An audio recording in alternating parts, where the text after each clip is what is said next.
Hey, Allie, welcome to the show. How are you? I'm great. Thank you. So glad to be here. Now, could you just say hello to everybody listening and let them know who you are and what you do? Of course. So I'm Ali Cudby. I am the founder and CEO of Alignmint Growth Strategies, and I help companies improve customer retention and growth in their post-sales environment.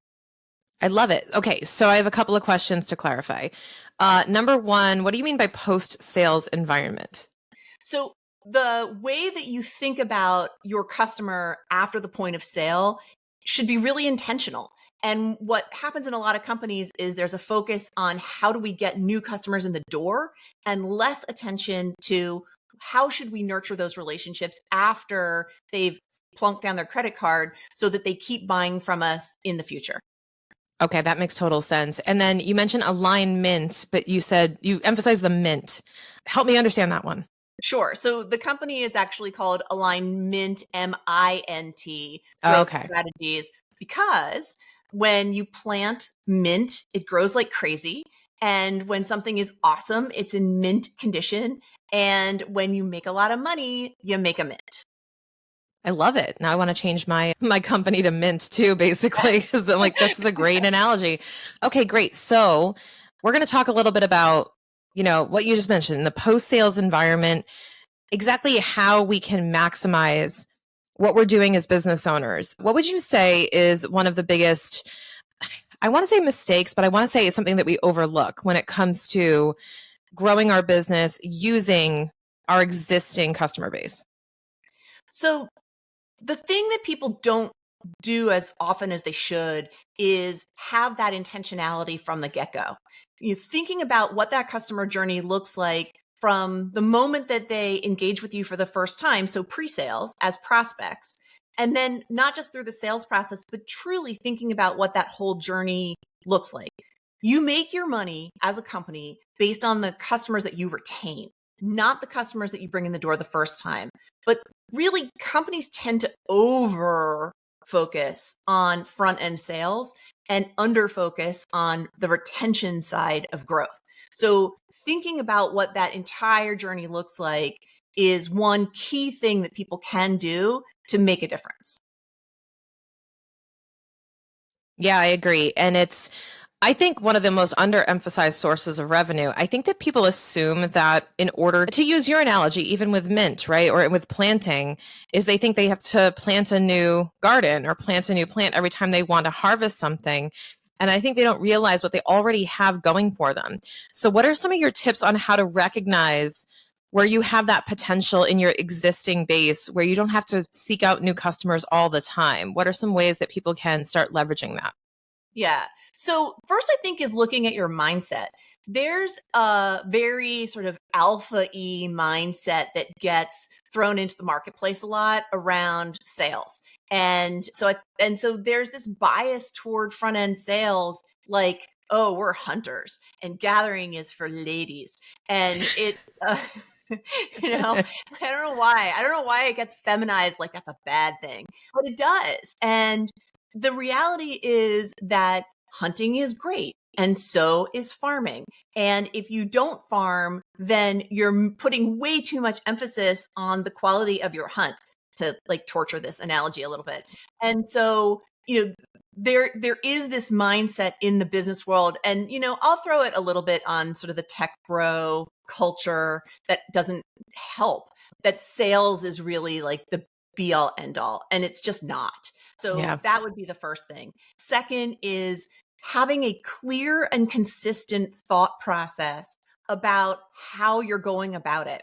And it's not just about the having them buy again.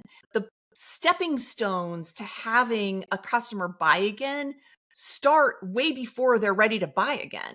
So, what is their experience look like with you? It's, once they've signed on the dotted line or they've swiped their credit card or whatever it is that they do to start an engagement with you, how are you being really intentional and consistent about how you welcome them aboard, how you onboard them, how you guide them to success with your products and services, and how, when they are in a place of potentially needing more from you, you're really serving them by selling. And if you come in too hot too fast, then you're probably going to lose credibility and trust and relationship building. But also, if you never make another offer, you're not ultimately helping your customers. If they're getting value from you, give them an opportunity to get more value from you, or at least share with them how to spread the word about what it is that you do. One of the Yeah. things I find that companies don't do well is cue their customers on how to be helpful. Like if you want Yes. a testimonial, people aren't going to spontaneously give it to you. You need to ask for it. But if you also want them to share, like if you've created a genuine relationship with your customers and you want them to share the value that they have received with people that they know, you have to cue them. They're not necessarily going to think of it on their own. Yeah, I completely agree. I think that's such a mistake that people make is not having that conscious cueing. But I love that. So you brought up this one phrase where you're saying serving through selling, that you see it as a service. And I'll go one step further with when we sell, we're selling kind of the solution to a problem, right? We're recognizing that there's some type of problem or gap or something that we can help to fill or help to solve for somebody. What people don't realize is, tell me if you agree with this, is that I think that when you solve one problem, you then create another, or you lead them to the next problem. And they're going to initially trust and want you to help them with that next problem. Even if it's not as, if it's as simple as something that recurs or happens again. And I think that what people think and they don't recognize is that by solving one thing, you've now opened up the next step in their journey. And if you're not the provider for that, there's a missed opportunity. Would you agree? 100%. I'll give you an example from my own business with a client that I'm working on right now. So they got in touch with me. They had a real customer churn problem. This is a business to business technology product. And they were bringing customers in and losing them. And so they said, like, we've got to fix that, retention moment. So they were really focused on renewals. And so that's where we started. We started by looking at their renewals as the fire that they had to put out immediately. And so we put the fire out. Things are going a lot better. But what they've realized is like, oh, you know what? Actually, we have an onboarding problem too. Like we thought we had an okay onboarding system. Turns out that if we want to get them to this great renewals place, we need to improve our onboarding place. And I haven't tried to sell them a thing. And they have really come to say, oh, we value the outcomes that we're getting from this renewal piece, and that really helps the money problem. But now we see all these other ways that we can be doing better. And that's going to not just help us with renewals, but it's going to help us with upsells and cross sells. And it's going to help us with reputational value in our niche and all of these other things. So it's been a great client for me. I'm not doing Yeah. anything to sell them except showing up and showing them the better possibilities. And what you're doing is we'll say subconsciously training them to go to you with these types of issues and to address you first as a possible solution. And I'll give you an example from my business as well, is I have a couple of companies that I'm working with that are like, I want to sell my business. And we've been working, this is one of the things we focus on is building a sellable business, whether you want to sell it or you don't, because then at least you're building a business that is attractive and valuable. Right. So if we're building valuable businesses, now they're like, hey, I'm thinking of selling. And they're asking me to essentially broker the transaction and get involved. And I'm like, well, I don't get involved in the actual sale that much, at least not yet. What I'm doing is I'm saying, I'm going to partner with, I'm still going to be the trusted person you can come to, but I'm going to partner with people who do the supplemental services as well. Because I think what people misunderstand, especially with my prior statement, is that like you must be the whole journey for that person, or you have to provide for that whole journey on the recurring basis, where I'm like, actually, you just have to kind of guide them and be along for the ride and always be someone that they can call on and build that relationship. Because I'm going to send them to a specialist in the tax area or a specialist in the valuation area. I can't be everything to everybody, but I can usher them along and find people that I trust, and then therefore build my trust as well and create that customer retention. Totally. I mean, think about it as going to the doctor. You may have a really great trusted family doctor, and they may be able to help you with lots of things. But if you go to them and you need surgery and they say, I'm not a surgeon, let me put you in touch with a really great surgeon that I vouch for, and they are not just good, but they're really good for the kind of surgery that you need, you're not going to turn around and say, how dare you not perform my surgery? You're Right. going to say, that's great. I feel so much better about this recommendation because it's coming from somebody that I trust. And I love that you brought up, so there's customer retention from like, I guess from a sales standpoint. There's that like renewals focus too. But then you brought up something interesting when you were talking about your client, which was the actual retention of existing engagements and making sure that there's customer satisfaction. So let's talk a little bit about, number one, how we can drive more renewals in our businesses if we have recurring models, let's say, or create a recurring model where we can drive more retention, but also how customer satisfaction and feedback plays into that. So customer satisfaction and feedback are huge. It gives you an opportunity. Let me just take a step back. Ultimately, what you're doing is you're building a relationship with your customers. You're building trust. And sometimes if you get feedback, and even if it's negative feedback, it can be coming from a customer that is genuinely rooting for you. They want you to do better. You and I actually met in a not dissimilar way. You gave me some feedback, like you reached out to me blind and gave me some feedback about a vendor that I had hired and the way that they were portraying me in the marketplace. And you're like, I just think you should know that this vendor may not be doing you a service. That was really valuable feedback. It helps me. And, and from there, we built a relationship, and here I am on your podcast, right? Yeah. So just because somebody gives you bad news doesn't mean that it's a bad thing. And in fact, there's some really amazing statistics out there that say that this is a little bit of a tangent, but I love the statistics so much, and I'm nerdy for statistics. If you screw something up with a customer, but you fix it to their satisfaction, they're 83% more likely to become more loyal to you than if you hadn't had the mess up to begin with. Fascinating, right? It is. That is really fascinating. But I also think it's because you've now proven in context your dedication and your commitment, in a sense that like how you react to negative feedback or F-ups, I think tells a ton about you as a business. And I think that the more you can reveal that and make that evident to someone, ideally without the sacrifice of the mistake, but I think the more that you can showcase that, it really does build trust. I would agree with that statement. Yeah.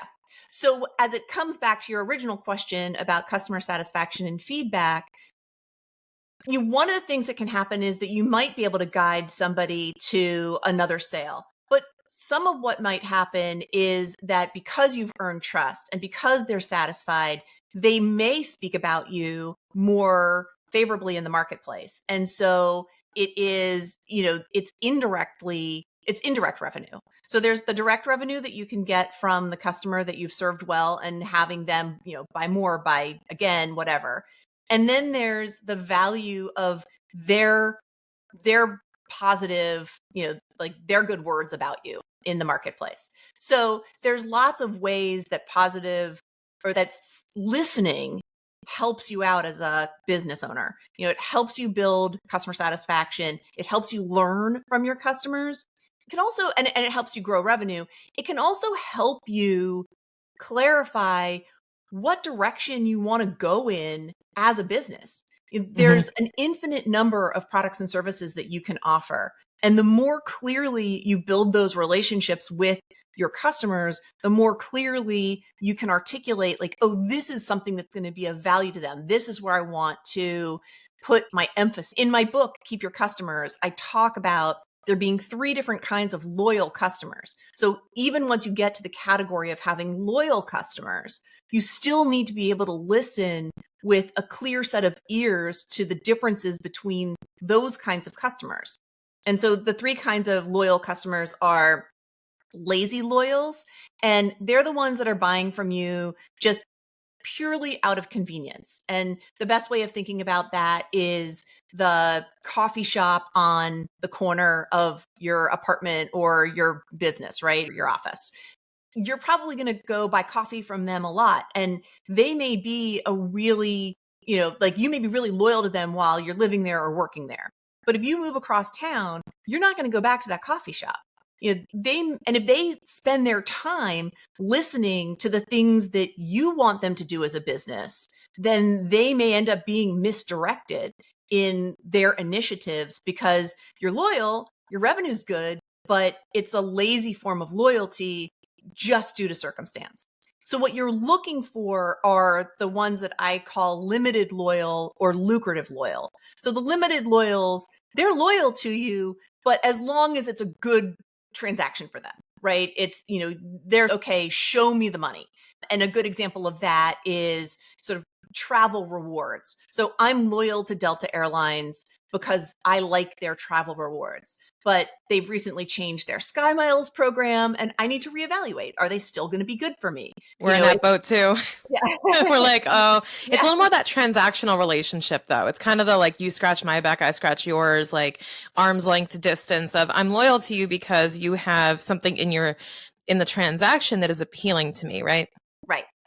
Right. And that's okay. That's fair. Yeah. And so, but then there's also those companies or those brands that you are truly dedicated, loyal to. And, they're your ride or die brands. And I have those too. There are companies that, I just don't seek out alternatives to them because I am very happy. And they can even, they can screw a few things up and I'll still probably stick with them through a lot because they've proven themselves to me. And so that's, you can learn a lot from your limited loyals and try and upgrade them to become lucrative loyals. But you really want to listen to those lucrative loyals and you really want to find more people like them. So, and build your marketing around them and build your growth plans around them because those are the people that are going to stick with you for the long term. Yeah, I completely agree. This is gold too for people who are, I think we don't examine our existing customer base enough and do this sort of segmentation of why they are my customer. Also, I've noticed that even like the lazy loyals are the ones who probably might be the loud loyals. Or you have to know which voices to listen to because it's like, well, but if you move, like you're gone. Like, we're not lifetime loyal customer friends. Like, this is going to be a transactional relationship. And I think you just have to know your relationship with your customers. Do you recommend any particular method to actually segment these people or identify who is in what bucket? So a lot of times it can be around the feedback that you mentioned before. You learn a lot from your customers based on what they share with you. And so you can seek out that information or you can, get it organically and preferably both. But if you're not, you have to be listening to your customers. And every company is different in terms of how they pull out that information. Sometimes it isn't easy to know the difference between a lazy loyal and a lucrative loyal, right? If I come into your coffee shop every day and I buy coffee every day for a year, that probably makes it seem like I'm a fairly lucrative loyal. You just have to be able to tease apart those differences. And the coffee shop example is a little, the listeners' businesses are probably more nuanced. And so you can find more ways to tease apart the difference. But it is in identifying how do you listen to feedback and how do you solicit feedback. Yeah, and do you subscribe to and Lord, I should know this, guys. I should know the name of this score. There's one metric that a lot of businesses track where it's how likely are you to recommend us? What is that called? Yeah, NPS. Thank you. Okay, Net Promoter Score.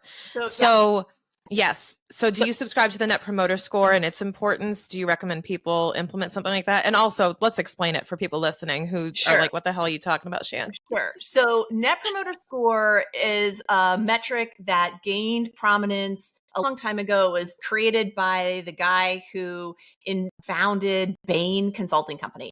And basically, like almost everybody has gotten one of these before. You get an email from a company, it's one question and it says, based on your experience, how likely are you to recommend us to somebody else? And it's a score of 1 to 10. And if you are an 8, 9, or a 10, you are a promoter. And if you are not, you're a neutral or a detractor. And so the goal is to get everybody to be a promoter of your business. So I have many thoughts about Net Promoter Score. One is that you can really go wrong with it on a number of levels.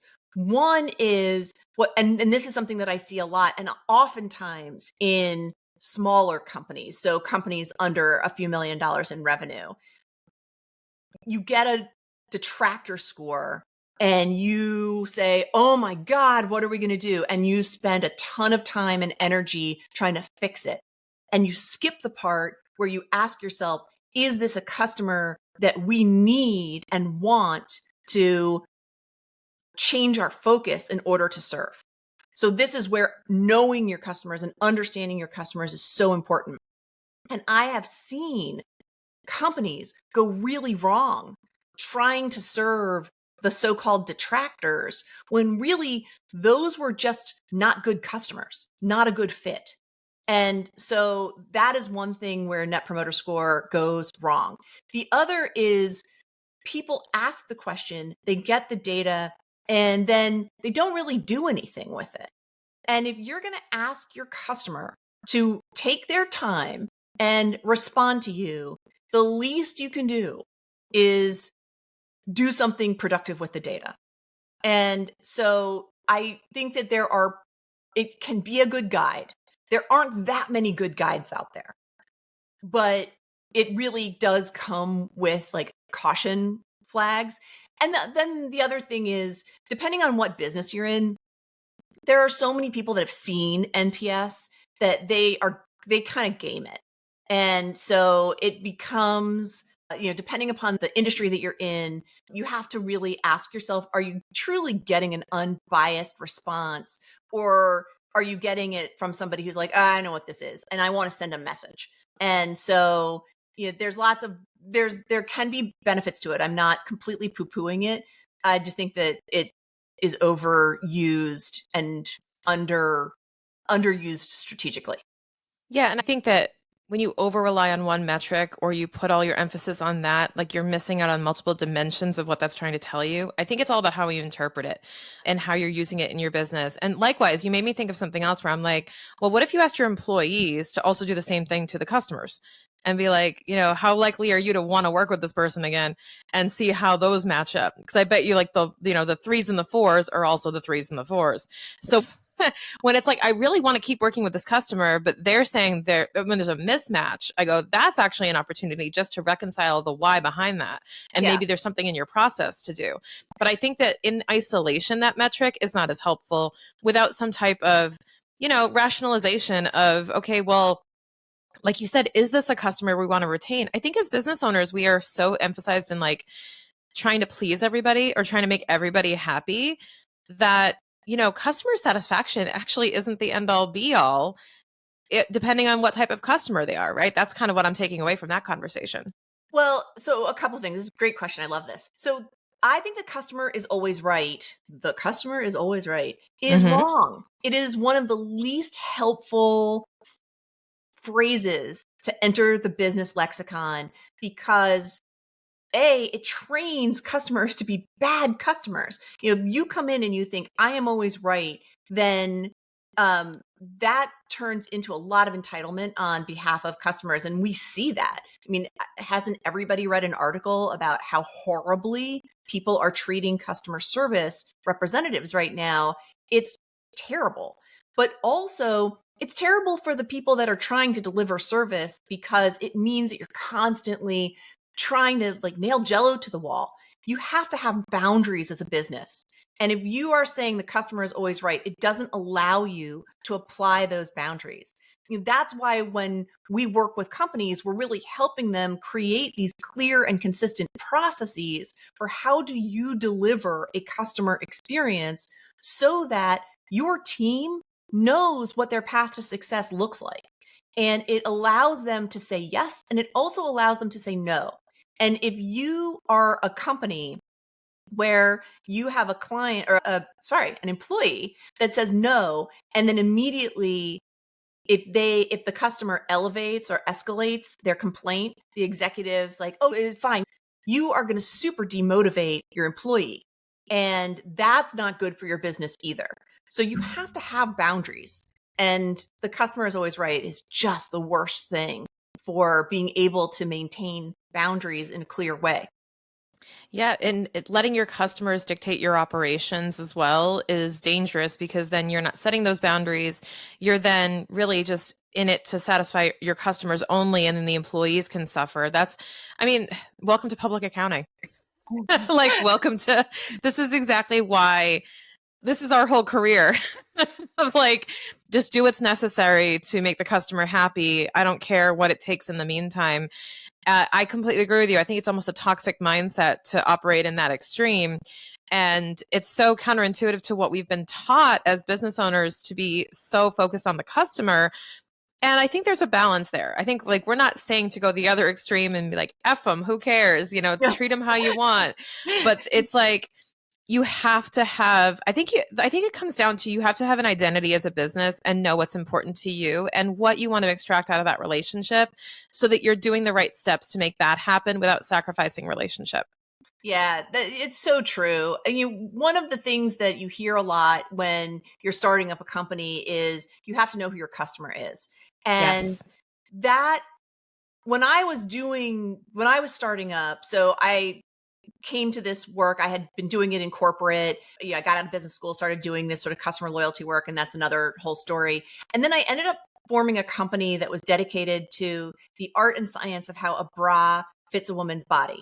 And so again, like another whole story, but when I was coming out of working with all of these lingerie companies and getting back into this world of customer retention and growth, I was trying to figure out who I wanted to serve. And I had been serving these lingerie companies, and that wasn't ultimately a great target for me. And I found it really hard for a long time to identify who my client was. And it took time for me to settle into a really solid place. And and now it makes so much sense, right? Now it's like, well, who do you work with? Oh, I work with B2B companies that have complex, onboarding and implementation processes. That sounds really clear. It just takes time. So sometimes when you're newer in your business and you hear people say, well, who do you serve? You have to know your ideal client profile. You were like, well, yeah, I also need to eat right and exercise and, fly to the moon and like whatever else that you're supposed to do in life. And it sounds so easy to say, and it's not always easy to do. But once you get it, it just makes so much sense.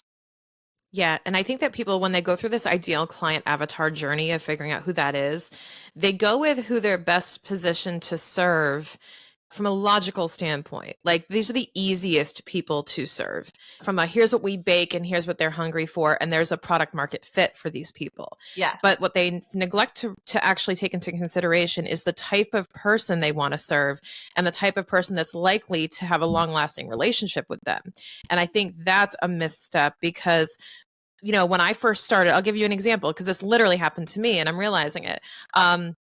When I started out my business for the first time, I said, okay, I'm going to do tax returns and I'm going to do them for my fellow fitness professionals because they were the low hanging fruit market in front of me because I was with them all the time because I taught Zumba. So I said, that is my market because that's who I'm around all the time and that's who's talking to me. So then I realized, going into COVID, obviously this changed drastically because every gym shut down and everybody kind of got quiet with their businesses. And I said, okay, this isn't going to work. But also, these folks really just have a transactional relationship with me. Like they want their taxes done and it's a one and done thing.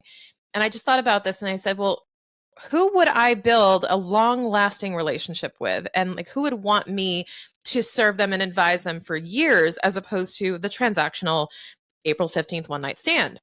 Who do I want to build a marriage with as opposed to that, quick relationship? And that's when I realized I'm like, oh, this is who I'm really looking for from a relationship standpoint versus here is somebody who will give me money quick for something I can do. And even though that's a hilarious analogy, it actually does fit. It fits perfectly. And one of the things that you did in that search for your ideal customer is you looked at the person that bought from you early and you're like, oh, obviously I should serve more people like this. And it took you time to sort of take that step back and look at the bigger world. And that's critically important. So yeah, I mean, and this comes back to what we were talking about earlier about knowing your loyal customers. Those one night stands, I love that. Or I can't, I don't remember if that's exactly what you called them, but like Yeah. it was something like that. You may want to keep some of them, or you may want to keep some of them for a little while your business is still growing. And it's okay to shift.